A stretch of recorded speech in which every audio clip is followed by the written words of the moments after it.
Buenas tardes chicos.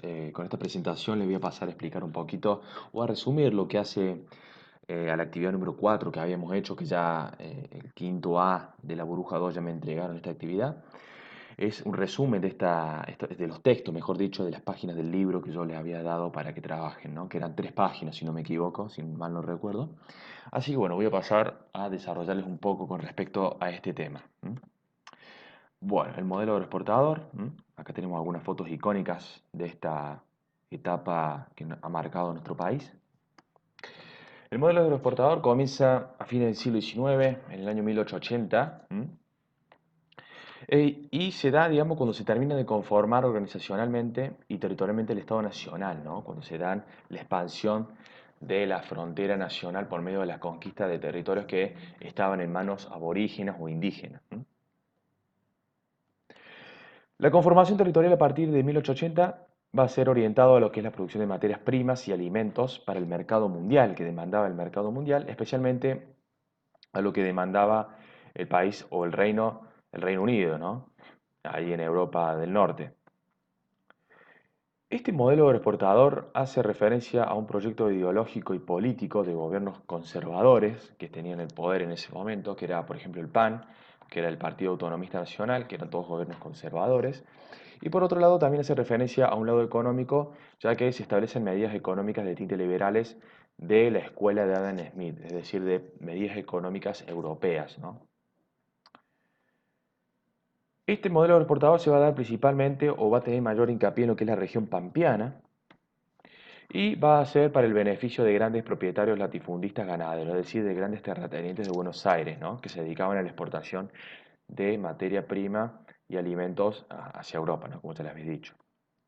Algunos aspectos fundamentales de esta etapa a tener en cuenta son, primero, que las tierras productivas entregadas a estancieros ganaderos exportadores, es decir, las tierras que se fueron conquistando, se les fueron entregando a esta gente, y que por medio de las campañas militares se expandió la frontera nacional sobre las poblaciones indígenas, lo cual se obtiene una extensión del territorio nacional, y estas tierras, como ya les decía, terminan en manos terratenientes, de gente de mucho dinero.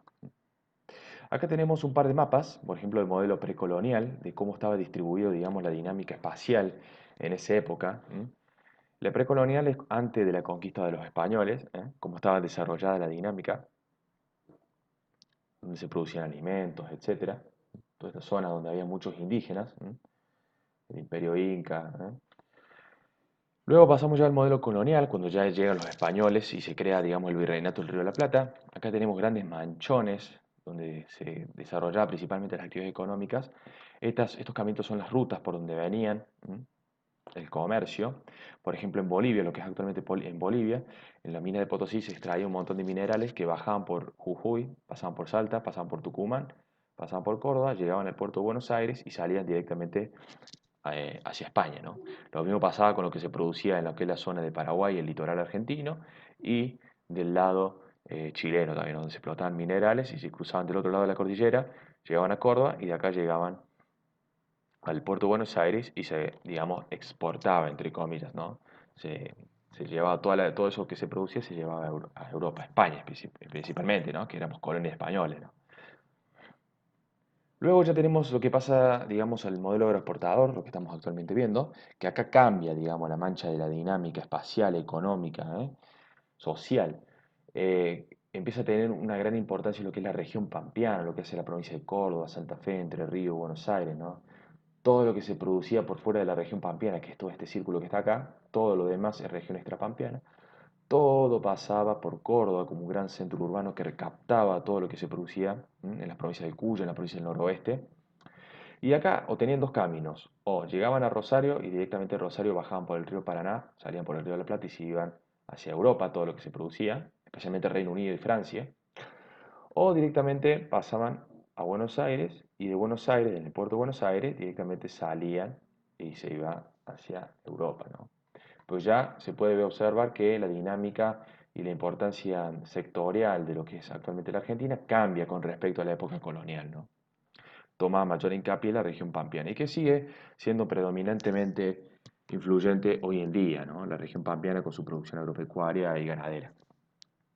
Y por último, que todavía no hemos visto, es lo que hace el modelo de sustitución de importaciones, que bueno, ya acá se pueden ver, que ya más adelante lo vamos a ver cuando avancemos con los textos del libro, de que se genere una mancha o una franja de industrialización, ¿no? Lo que hace a Córdoba, Santa Fe, todo Buenos Aires, ¿no? Fíjense que pasa a Amaga lo que es la provincia de Entre Ríos, ¿no? Está todo concentrado acá, la producción industrial argentina, ¿no? Pero bueno, esto ya es tema de otra actividad que ya vamos a ver más adelante.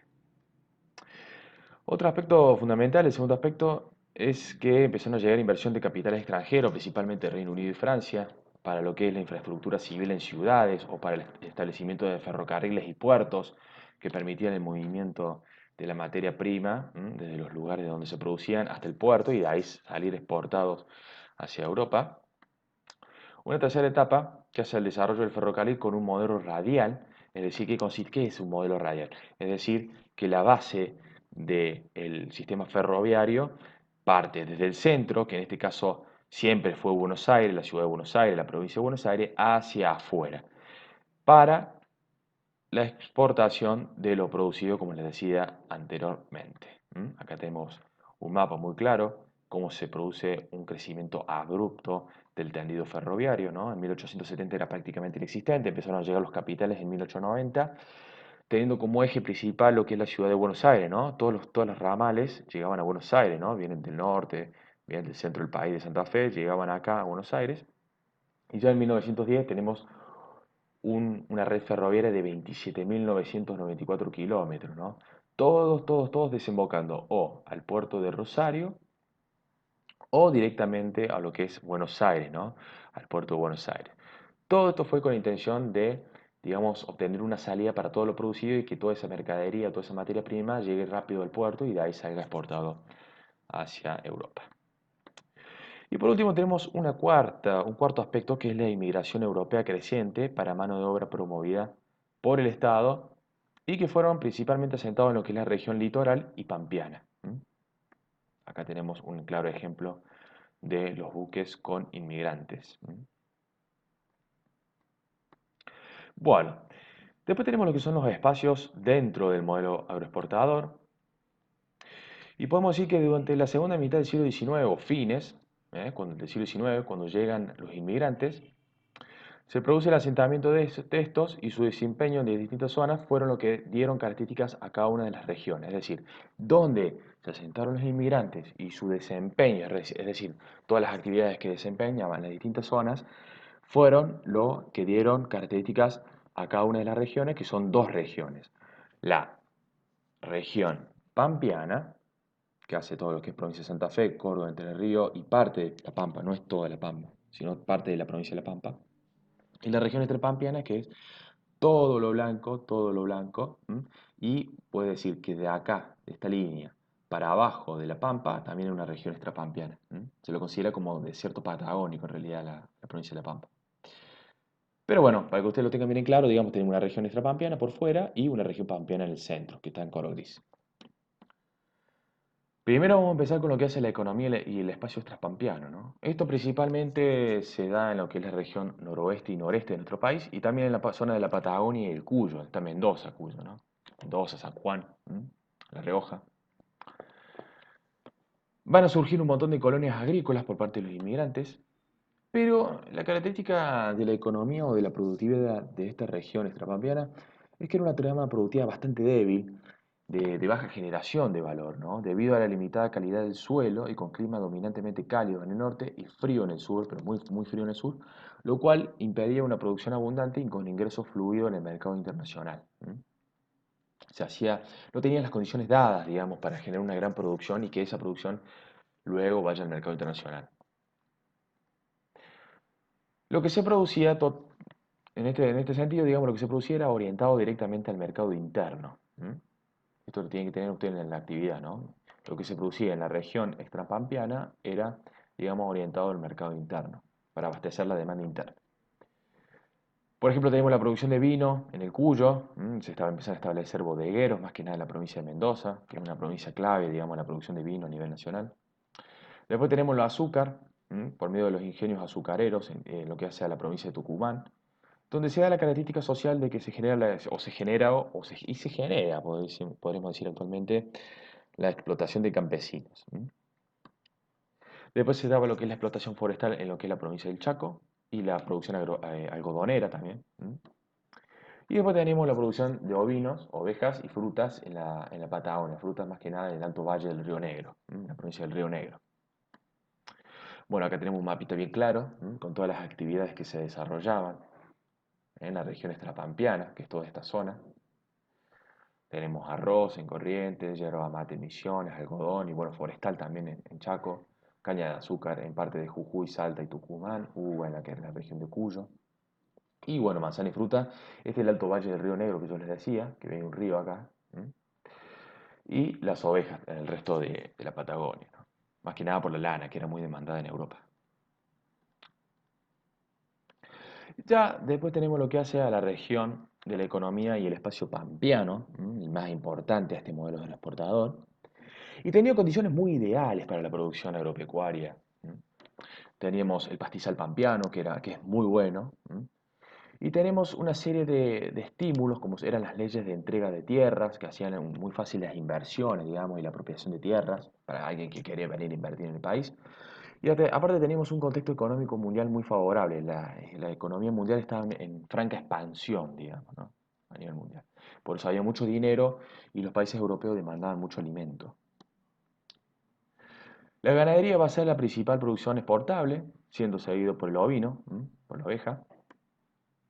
Aparecen los frigoríficos con la necesidad, digamos, de mantener esa producción ganadera, ¿no?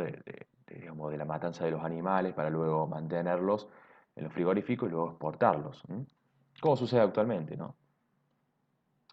Y luego se desarrolla la agricultura para la alimentación de los animales por medio del cultivo de alfalfa, para la alimentación de los animales.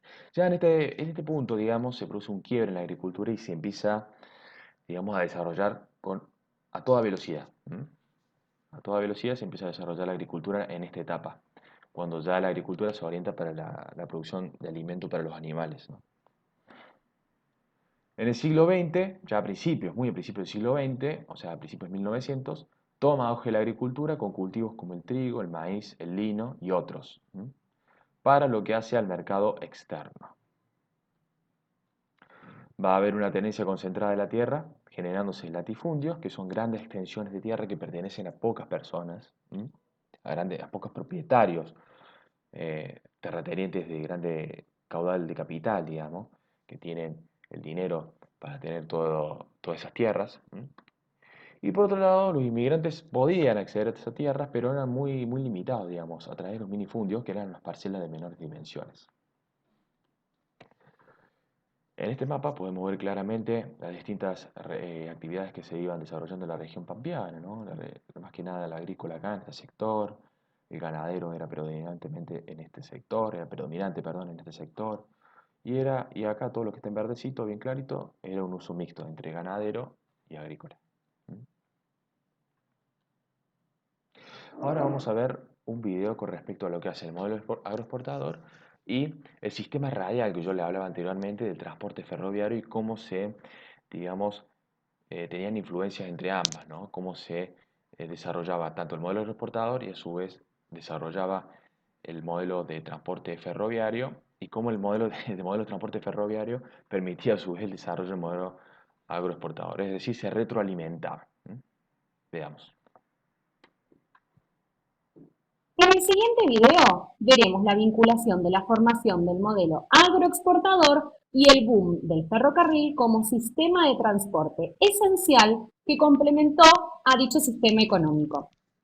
Durante la segunda mitad del siglo XIX se consolidó el rol exportador agrícola de Argentina dentro del mercado internacional, posicionándose en el mundo como una productora importante de materias primas no elaboradas necesarias para las naciones industrializadas o en vías de industrialización. Las razones de este afianzamiento poseen múltiples factores, tales como grandes extensiones de tierra, buenas condiciones climáticas y el alto precio internacional de estos productos y obviamente la mano de obra barata. Con respecto a la ganadería, El desarrollo de esta actividad impulsó un cultivo esencial, que fue la alfalfa y también otras forrajeras para alimentar a los animales. En las ciudades, especialmente Buenos Aires y Rosario, ambas de tipo portuarias, la ganadería estimuló el surgimiento de un eslabón fundamental en el circuito de la exportación de carne. ¿Cuál era ese eslabón? El frigorífico, como demostración de su traslado en ferrocarril desde el interior. Con respecto a los cereales cultivados, en las llanuras de las provincias de Buenos Aires, Santa Fe, Entre Ríos y Córdoba, comenzó una transformación agrícola en base a la siembra de trigo, que se destinó tanto para el consumo interno, debido a la creciente población urbana desde la década de 1860, como a la exportación hacia Europa, principalmente a Inglaterra. Como se ha trabajado en otros videos de educatina.com, el ferrocarril fue un factor clave para el desarrollo de este modelo, al posibilitar acortar la relación entre distancia y tiempo desde 1880 y provocó un cambio sustancial en la economía argentina de aquella época. Es por ello que se construyeron miles de kilómetros de vías, con el fin de trasladar los productos agropecuarios, lo conectaban hacia los puertos de Buenos Aires y Rosario con las regiones, tanto al norte como al sur del país, mediante los ramales. El tendido tenía forma radial o de telaraña, en el cual existía una conexión entre las vías destinadas para el consumo interno como aquellas que culminaban en el puerto de Buenos Aires, para luego ser exportado al mayor mercado consumidor. ¿Cuál era este mercado consumidor? El europeo. Te invito a complementar este tema con otros videos en educatina.com y afianzar estos conceptos.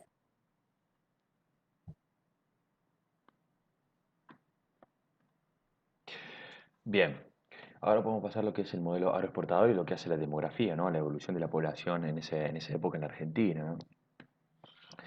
Con respecto a lo que hace la estructura de la población del modelo agroexportador, las transformaciones económicas generan grandes impactos en lo que hace la población de este país en aquella época. Se produce, digamos, lo que es el éxito del módulo agroexportador, digamos, producto de las puertas abiertas, entre comillas, por parte del Estado para fomentar la inmigración, resultando así en la primera ola inmigratoria que se da entre 1880 y 1918, con la llegada aproximada de 7 millones de inmigrantes.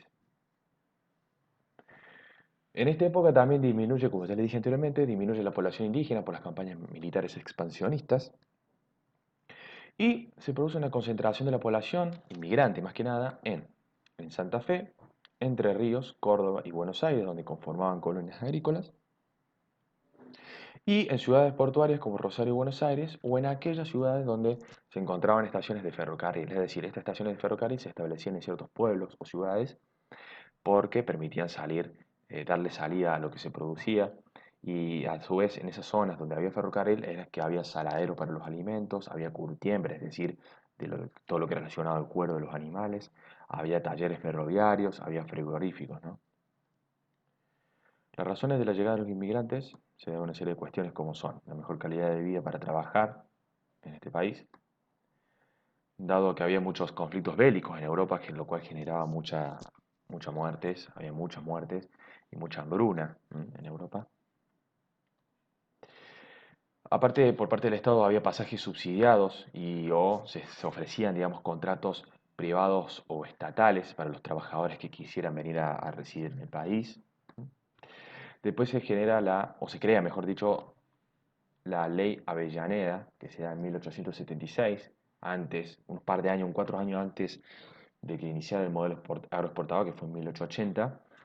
Esta ley de Avellaneda, cuando se sancionó, esta ley de Avellaneda, digamos, permitía hacer mucho más ágil la cuestión inmigratoria, ¿no? Digamos, simplificar las cuestiones burocráticas para la llegada de inmigrantes, ¿no? Hacer las cuestiones más fáciles, digamos, para que lleguen más gentes, o más personas, mejor dicho, al país, ¿no? A trabajar, a vivir. Y a su vez había zonas fértiles para la producción agropecuaria donde se demandaban una gran cantidad de mano de obra, ¿no? Bueno, este es el mapa que vimos anteriormente, de cómo se fue dando la evolución de la Mancha, el modelo agroexportador, con hincapié en lo que es la zona pampeana, donde más que nada se asentaron las poblaciones inmigrantes, ¿no? Que fueron llegando al país. Y bueno, acá tenemos un resumen de la evolución histórica de la organización territorial argentina, con los 4 mapas. Y hay que entender lo que es el modelo territorial. ¿A qué hacemos referencia cuando hablamos de modelo territorial en las distintas etapas que se fueron dando en la Argentina? Bueno, básicamente el modelo territorial es la materialización del proceso de producción social del espacio históricamente determinado y es la expresión de los conflictos y oportunidades inherentes a los sucesivos modelos de desarrollos como se fueron dando en el territorio nacional, ¿no? El modelo precolonial, luego con la llegada de los españoles con el modelo colonial, el modelo agroexportador y luego el modelo de sustitución de importaciones que vamos a ver más adelante en la próxima actividad que les voy a dar. Bueno, ahora los invito a ver un video sobre el modelo agroexportador, así que presten atención porque van a tener que realizar una actividad con respecto al mismo.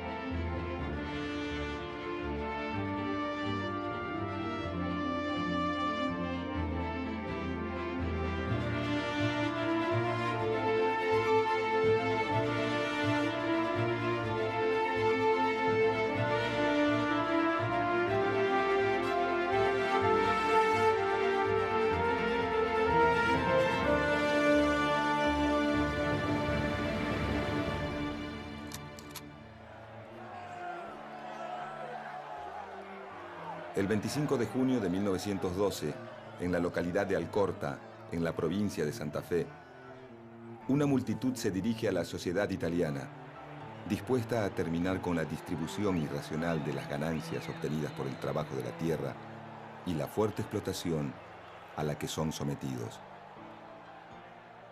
El joven abogado Francisco Netri, junto a chacareros, comerciantes, agricultores y trabajadores del campo, ha promovido la protesta y conduce la asamblea en la que participan más de 2000 manifestantes. La rebelión es el inicio de la protesta más extensa en la Argentina agroexportadora, a la que se le suman los sindicatos de trabajadores rurales, pequeños comerciantes y más de 100.000 chacareros. El 5 de octubre de 1916, es asesinado de un disparo Francisco Netri, impulsor y partícipe fundamental de El Grito de Alcorta, el movimiento generador de las bases de la Federación Agraria Argentina.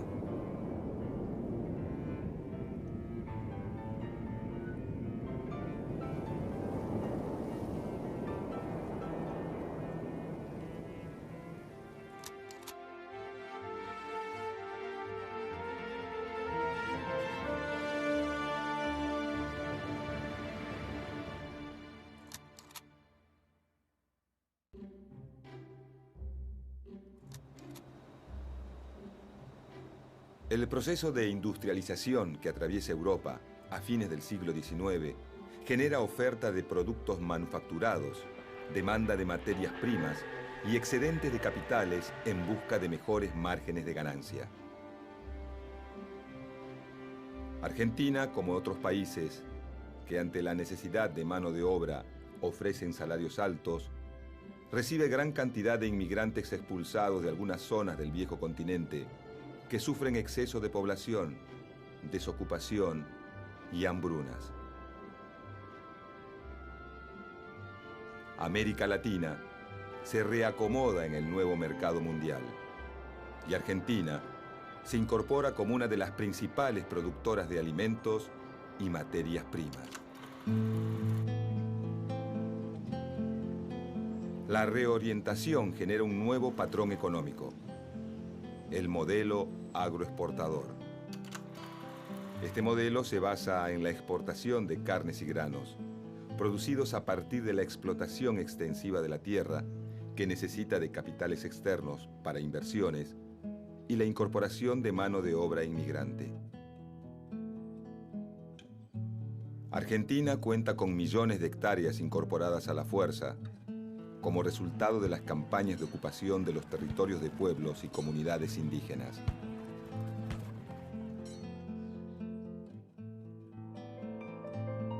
La expansión de la frontera agrícola,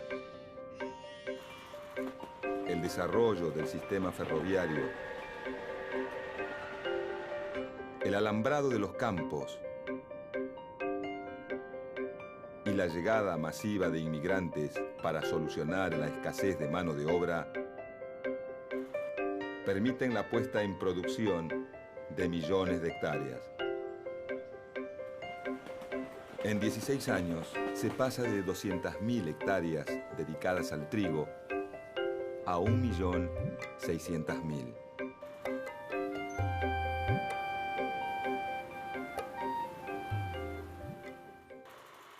El Estado Nacional emite bonos sobre los que paga intereses mayores a los europeos. De esta manera, busca atraer capitales financieros extranjeros y utiliza esos préstamos para consolidar su aparato burocrático y militar. La gran mayoría del capital invertido es británico, dado que Gran Bretaña es la principal potencia económica mundial.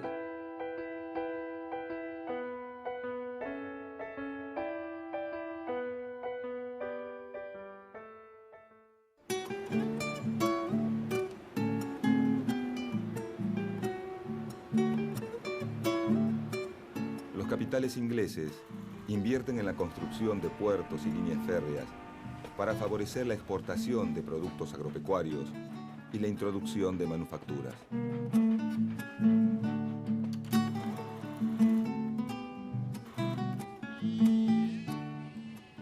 Desde la década de 1850, en Argentina, comienza a desarrollarse la producción agrícola, a partir del proceso de colonización, que consiste en el loteo de tierras en parcelas de un tamaño rentable para la producción basada en la mano de obra familiar. Los gobiernos de Santa Fe y Entre Ríos y los empresarios colonizadores privados garantizan el asentamiento de extranjeros y ofrecen facilidades de crédito para pagar la tierra y capital a través de instrumentos e insumos de labranza como arados y azadas. Con la llegada de inmigrantes, se desarrolla la producción agrícola en la zona norte de la región pampeana, en el centro y sur de Santa Fe y en el sudeste de Córdoba.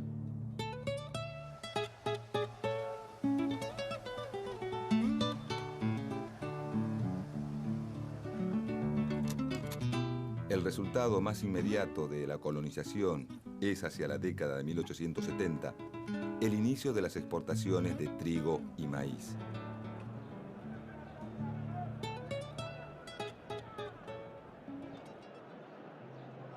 Para 1890, el crecimiento económico y la capacidad de consumo entran en crisis, provocando el cierre de muchos bancos, la consecuente pérdida de los depósitos y la bancarrota del Estado Nacional.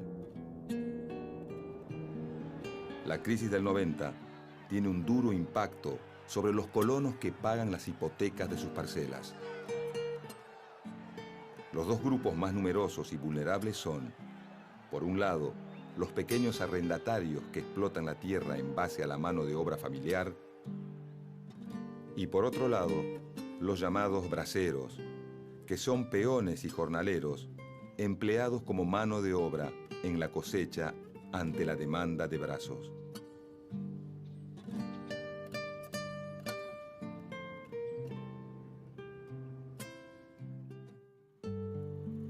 A la producción agrícola se le suma la actividad ganadera, y así el modelo agroexportador obtiene gran dinamismo con la estancia mixta, donde se alternan actividades agrícolas con la cría de ganado. Este sistema, sumado a las fuertes inversiones, principalmente de origen europeo, colocan a Argentina en condiciones de satisfacer la demanda de países como Gran Bretaña, Alemania, Bélgica, Francia y Suiza. El sistema productivo genera una estructura en la que el sector agrario es tan fuerte que se convierte en la clave del modelo económico.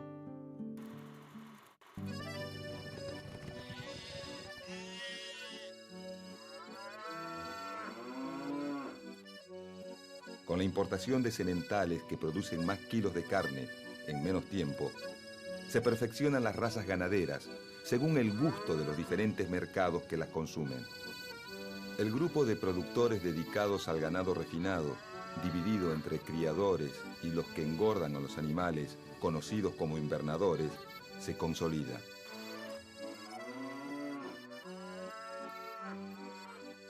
Los invernadores, por su posición de intermediarios, son quienes fijan el precio en el mercado de la carne. Hasta fines del siglo XIX, el ganado se exporta en pie, es decir, vivo. Pero a principios del siglo XX comienza la exportación de carne congelada y luego enfriada. La aparición del frigorífico es decisiva en el crecimiento de las exportaciones de carne, que también quedan en poder extranjero. Primero en manos británicas, Las Palmas y Smithfield, y más tarde en norteamericanas, Swift y Armour. Aunque también algunos frigoríficos como Sancinena y La Negra son de capital nacional.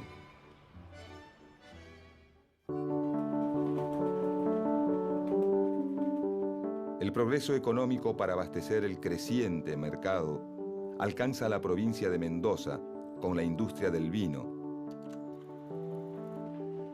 y a Tucumán, Jujuy, Salta y Santiago del Estero con la caña de azúcar.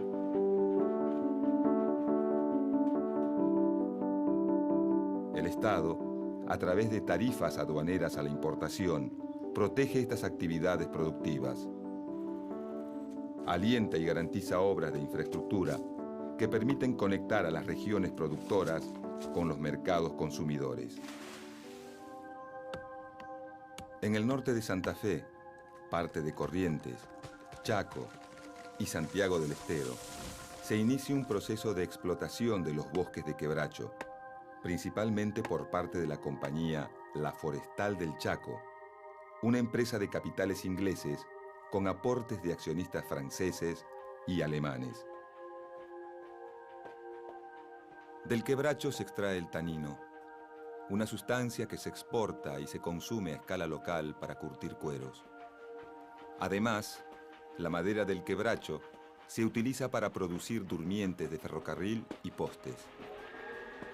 En Santa Fe, la construcción del ferrocarril abarata la salida de los productos y alienta la instalación de fábricas de tanino, obrajes, talleres, almacenes y poblados en las zonas que atraviesa. A muchas de las tierras fiscales, apropiadas durante las campañas de ocupación del norte patagónico, se las utiliza para la ganadería extensiva. Hacia ellas se traslada el ganado ovino, desplazado de la pampa húmeda por el desarrollo de la agricultura y el ganado bovino. Así, se genera un paisaje de contrastes entre los escasos valles con irrigación destinados a la agricultura intensiva y con mayor cantidad de habitantes, y las miles de hectáreas que quedan sin poblar y sin explotar por la gran especulación con el precio de la tierra. 6 millones de hectáreas quedan en manos de un puñado de propietarios.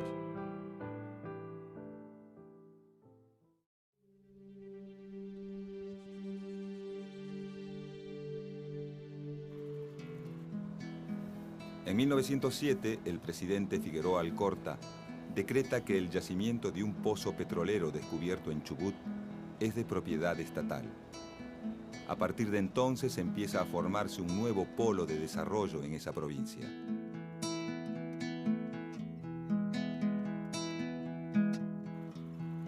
El desarrollo del ferrocarril permite la integración de las diferentes regiones del país, facilita la llegada de la mano de obra necesaria, de las mercaderías de consumo para la población en crecimiento y posibilita el aumento de la exportación de los diferentes productos.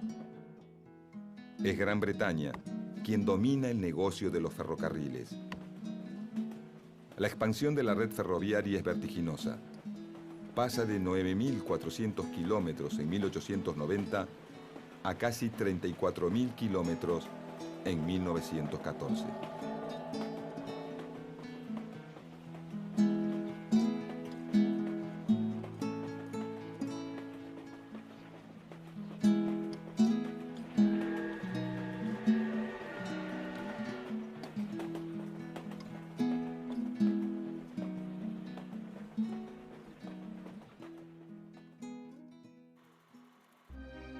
En la región pampeana, corazón del modelo agroexportador, comienzan los conflictos por la explotación impuesta a los trabajadores.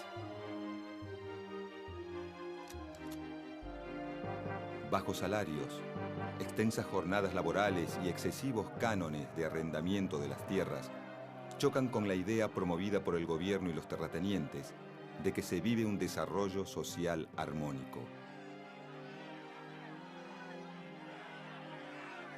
La alta movilidad de la mano de obra en épocas de poco trabajo en el campo traslada los conflictos a las ciudades.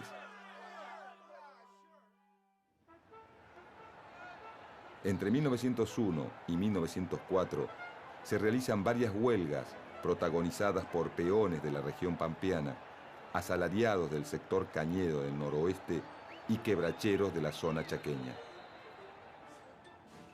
En 1911, la mala cosecha eleva el precio de los granos. Al año siguiente, las condiciones climáticas favorables permiten una cosecha récord que provoca la baja del precio de los granos por la abundancia de oferta. Para los arrendatarios, esto significa menos ingresos y grandes dificultades al momento de afrontar el pago de los elevados cánones de arrendamiento. La situación se vuelve acuciante para los pequeños productores, que a las deudas originadas por la mala cosecha del año anterior se le suma la caída de los precios del grano. Muchos comienzan a juntarse en almacenes, parroquias y viviendas precarias para buscar soluciones. En la provincia de Santa Fe, en la localidad de Firmat, se organiza la Sociedad Cosmopolita de Agricultores. En Vigán, la de Campesinos Unidos. Las demandas deben ser escuchadas. El 25 de junio de 1912, varios pueblos rurales del sur santafesino amanecen con sus faenas campestres paralizadas. Francisco Netri, un joven abogado llegado de Italia en 1897, está al frente de la asamblea. Le debe a su hermano Pascual, párroco del pueblo de Alcorta, el haberlo acercado al movimiento agrario. Netri promueve la protesta junto a chacareros, comerciantes, agricultores y trabajadores del campo, y su lugar de privilegio lo lleva a conducir la votación en la que participan más de 2.000 manifestantes. La decisión a la que llegan es contundente. Huelga por tiempo indeterminado hasta tanto no se obtenga la rebaja general de los arrendamientos y aparcerías. El momento que eligen los huelguistas para presionar a los arrendatarios es clave. Acaba de levantarse la cosecha de maíz y se debe roturar y preparar la tierra para la próxima campaña. El grito de Alcorta es apoyado por braceros, agricultores, chacareros y pequeños y medianos comerciantes locales ligados al agro. La huelga, que se extiende por 4 meses, alcanza a otras colonias y pueblos de Santa Fe, Buenos Aires, Córdoba y Entre Ríos. Se forma una comisión oficial que media entre los arrendatarios y las organizaciones corporativas de los terratenientes y grandes acopiadores, como la Sociedad Rural de Santa Fe y la Bolsa de Comercio de Rosario. En agosto, las comisiones locales confluyen en una reunión en Rosario, que deriva en la formación de la Federación Agraria Argentina. Netri se incorpora como asesor letrado de la comisión directiva.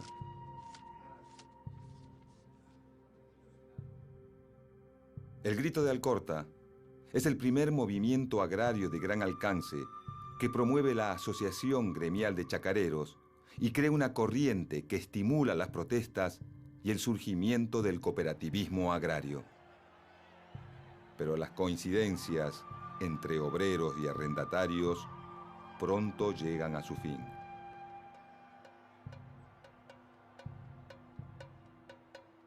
Los braceros se organizan y producen amplias huelgas de asalariados rurales con la esperanza de terminar con el trabajo esclavo al que aún son sometidos. A partir del Grito de Alcorta, los propietarios acuerdan suavizar las condiciones de contratación según las demandas de los productores y se consigue la rebaja de los arrendamientos y la consolidación de la organización gremial de los chacareros en la Federación Agraria Argentina. Creada con la unión de los chacareros y dirigentes radicalizados, la Federación Agraria Argentina se alinea con los terratenientes. Entre 1912 y 1917, Europa maneja el mundo, tecnológica, financiera y políticamente. El dominio sobre las áreas coloniales y las necesidades de expansión de las grandes potencias industriales hacen que las confrontaciones se vuelvan cada vez más frecuentes, no solo en el viejo continente, sino también en las colonias de África, China o el Medio Oriente. Pero el enfrentamiento entre el Imperio Austrohúngaro y Serbia traspasa las fronteras el 1 de agosto de 1914. Y la declaración de guerra se extiende hasta Rusia, desatando un conflicto en el que participan 32 naciones. La Argentina, aunque se abstiene, no sale ilesa de la Gran Guerra. Las importaciones disminuyen, muchas industrias se achican o desaparecen y aumenta la desocupación y el trabajo precario.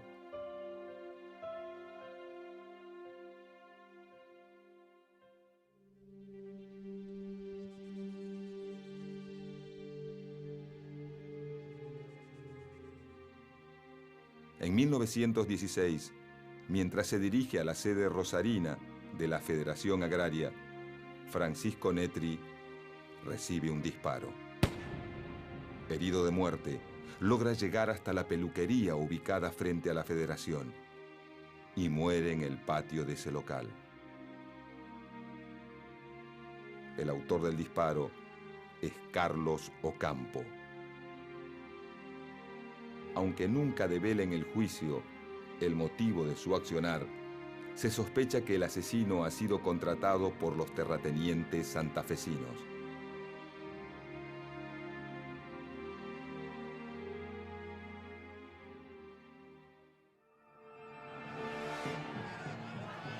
Para 1917, el estallido de la Revolución Rusa impulsa la radicalización de algunas fracciones locales de anarquistas, socialistas y comunistas. Pero la postura de los chacareros de no alinearse tras ningún ideal político les permite una mejor negociación frente a los gobiernos radicales, tanto en Santa Fe desde 1912 como a nivel nacional desde 1916 con las presidencias de Hipólito Yrigoyen. Esta posición negociadora lleva a la sanción de la primera ley de arrendamientos agrícolas en 1921.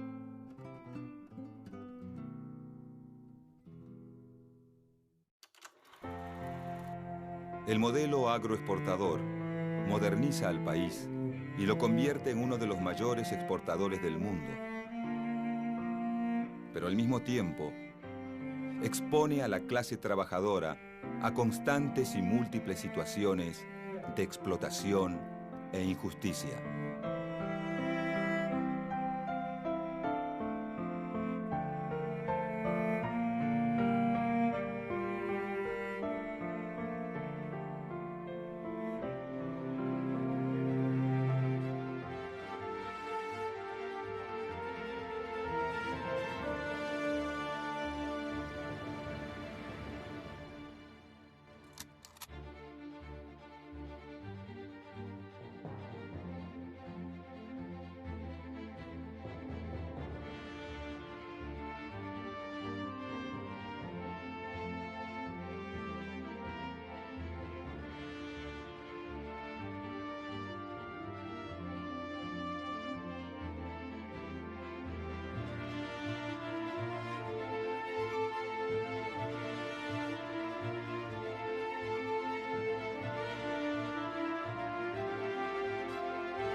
Bueno chicos, ese ha sido el video que ustedes deben ver para realizar la actividad número 5 con respecto a lo que hace al modelo este de agroexportador del desarrollo argentino de fines del siglo XIX y principios del siglo XX.